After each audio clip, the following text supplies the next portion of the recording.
Kenapa talgiral mogoyo bukan talgiga mogoyo?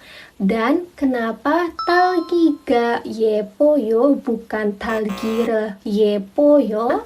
Mungkin kalian udah lihat di videoku sebelumnya yang membahas apa sih perbedaan iga dengan enen. Lalu muncul banyak pertanyaan, terus apa bedanya dengan elrelka? Terus apa bedanya iga sama elrelka? Apa bedanya enen sama elrelka? Sebenarnya iga dengan enen itu penggunanya sama aja, pola kalimatnya tuh bisa sama aja, tapi elrel itu agak beda. Jadi di video kali ini aku mau bahas tentang perbedaan elrel dengan iga. Kesimpulannya ada di akhir video ya. Jadi kalau kalian udah paham penggunaannya, kalian tinggal skip aja langsung ke yang terakhir. Anja 준비하고 잘 들어봐요. Aku mulai pembahasan dari penggunaan partikel objek rel. Untuk perbedaan el dan rel itu, lihat dulu objeknya. Kalau akhirnya vokal ditambahin rel, kalau akhirnya konsonan ditambahin el.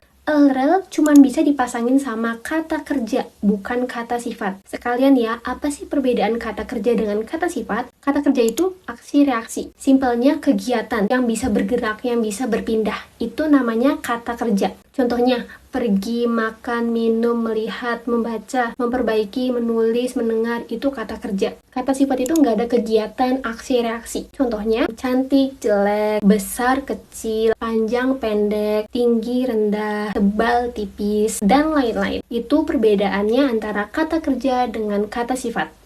Paham ya? Terus pasti ada yang nanya, objek itu kayak gimana sih kak? Apa harus kata benda aja atau manusia, bisa nggak sih kak? Objek itu sesuatu yang bisa menjawab pertanyaan apa yang di kata kerja. Terus objek itu bisa berupa benda atau manusia atau hewan atau makhluk hidup yang lainnya. Contohnya itu misal apa yang dilihat? Jawabannya film. Berarti film itu objek. Apa yang dimasak? Jawabannya sugogi, daging sapi. Berarti daging sapi itu apa? Objek. Apa yang diperbaiki? Televisi. Berarti televisi itu objek. Terus apa yang dicintai? Cinta itu kan kata kerja ya. Apa yang dicintai? Namja cinggu, pacar. Berarti pacar itu objek. Pola kalimatnya objek plus atau rel plus kata kerja. Kalau dalam bahasa Indonesia itu kan makan mie ayam, itu kan makannya dulu, kata kerjanya dulu, baru mie ayamnya. Tapi kalau dalam bahasa Korea itu mie ayam plus atau rel plus makan. Jadi kebalik itu. Contohnya itu talgiral mogoyo. Talgiral mogoyo. Arti urutannya stroberi makan. Kalau dibenerin jadinya makan stroberi. Nah ini bisa jadi pertanyaan nggak? Apa yang dimakan? Talgi, stroberi. Itu dinamakan objeknya. Contoh lain ada cek ke ilgoyo. Cek ke ilgoyo. Arti urutnya buku baca. Kalau dibenerin jadinya membaca buku. Kalau ditanyain apa yang dibaca, jawabannya buku, yaitu objeknya buku. Yang terakhir ada chaenwure 좋아해요. chaenwure 좋아해요. Yang artinya menyukai chaenwu. Bisa jawab pertanyaan apa yang disukai? Jawabannya chaenwu. Chaenwu itu berarti objek. Mungkin hal-hal seperti objek itu apa, subjek itu apa, topik itu apa, kata kerja sama kata sifat itu perbedaannya apa, itu sering terlewat di buku atau nggak dijelasin di buku atau juga nggak dijelasin sama songsingnimnya. Tapi pemahaman ini tuh bener-bener penting. Kalau nggak paham itu bakal susah buat masuk rumus grammarnya, rumus tata bahasanya. Itu hal-hal kecil yang penting banget tapi malah diabaikan, nggak dicari tahu itu artinya apa, langsung hafalan kosakata, langsung belajar tata bahasa. Padahal sebagai pemula, kalian tuh harus benar-benar paham itu tuh artinya apa sih, maknanya apa sih, itu fungsinya apa sih dalam bahasa Indonesianya sebelum masuk ke bahasa Korea. Selanjutnya bahas partikel subjek i atau ga. Penggunaannya sama aja kayak el, rel, dan enen. Kalau akhirnya vokal itu ditambahin ga, kalau akhirnya konsonan itu ditambahin i. Nah, ini perbedaan yang paling kelihatan. Kalau tadi partikel objek, el, rel itu cuman bisa dipasangin kata kerja, aksi, reaksi, atau kegiatan atau perpindahan. Nah, kalau partikel subjek, i atau ga, itu bisa dipasangin dua-duanya. Bisa dipasangin kata kerja atau kata sifat. Terus pasti ada yang nanya, subjek itu apa sih kak? Terus bedanya apa sama objek? Simpelnya, subjek itu bisa menjawab pertanyaan siapa yang momo-momo. Momo-momonya itu kata kerja atau kata sifat. Siapa yang cantik? Saya. Siapa yang masak? Ibu. Siapa yang memperbaiki televisi? Ayah. Gitu. Pola kalimatnya subjek plus i atau ga plus kata kerja. Contoh yang pertama kalau ditampilin kata kerja. Gangajiga gayo. Gangajiga gayo. Yang artinya guguk pergi. Itu bisa jawab pertanyaan siapa yang kata kerja, siapa yang pergi. Jawabannya guguk. Partikel subjek, partikel objek, dan kata kerja itu bisa digabungin kayak gini. Pola kalimatnya subjek plus i atau ga plus objek plus atau re plus kata kerja. Contohnya itu ada guguk mengejar kucing. Untuk menentukan partikel ga, apakah itu guguk atau meongnya, harus menjawab pertanyaan kayak gini. Siapa yang kata kerja? Kata kerjanya apa? Mengejar. Siapa yang mengejar? Yang mengejar kan tadi kan guguk, berarti gangaji plus ga. Terus pertanyaan, apa yang di kata kerja? Apa yang dikejar? Kucingnya kan?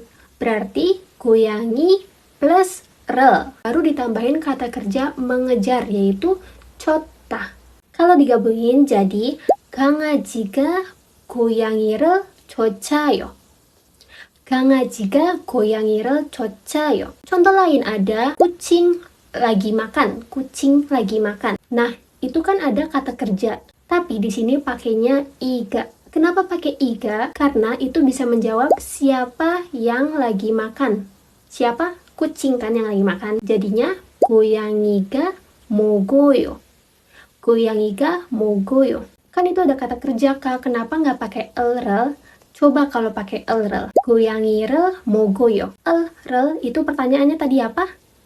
Apa yang di kata kerja? Apa yang dimakan? Masa kucing sih jawabannya? Serem banget dong makan kucing. Contoh terakhir deh paling deket. Pacar masak.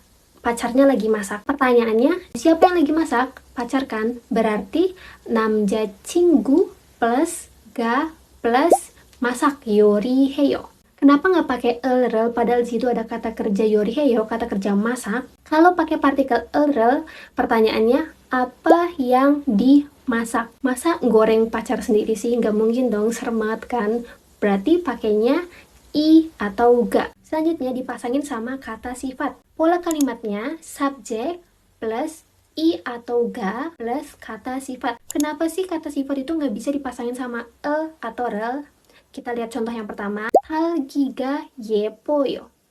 tal기가 예뻐요. Yang artinya stroberinya cantik. Ini bisa menjawab pertanyaan siapa yang cantik? Si stroberi yang cantik. Tapi kalau pakai rel, tal기를 예뻐요. Pertanyaannya, apa yang di kata sifat? Apa yang di cantik? Pertanyaannya kurang nyambung ya, rada aneh malah ya. Jadi pakai i atau ga ya, karena pertanyaannya tuh nggak aneh dan bisa nyambung. Contoh terakhir ada 고양이가 귀여워, yang artinya kucingnya imut atau lucu. Bisa menjawab pertanyaan siapa yang lucu? Kucingnya. Berarti pakainya i atau ga.